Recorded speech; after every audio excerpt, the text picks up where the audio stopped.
জীৱনত কিমান কষ্ট কৰিব লাগে দেখিছেনে?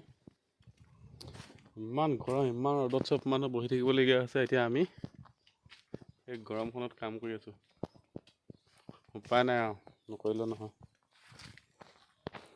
তাৰ মাজতে আকৌ দুটামানে কাম বন কৰি গৰমত কষ্ট কৰি পিনি মই তিনিটাই কাম কৰি আছিলোঁ। ইমান গৰম, আজি গৰমটো বহুত বেছি গৰম হ'লেও ওপৰত কাম কৰি পিনি একদম একেৰাহে আধা ঘণ্টামান কৰি থাকে, মাথা ঘূৰাই যায়, পৰি যাওঁ লাগি যায়। ইয়াত অলপ দেৰি কৰি একদম এই চাহত ধৰি বহিবলগীয়া হয়। শান্তি নাই আনদিলে, নকৰিলেও নহয়, কৰিবতো লাগিবই। তলৰ কামবিলাক কৰিবলৈ ভাল চাহত থাকিলে, নহ'লে পকা মিস্ত্ৰী কৰি খোৱা সহজ নহয় ইমান ন? দাদা কেনেকুৱা মিস্ত্ৰী?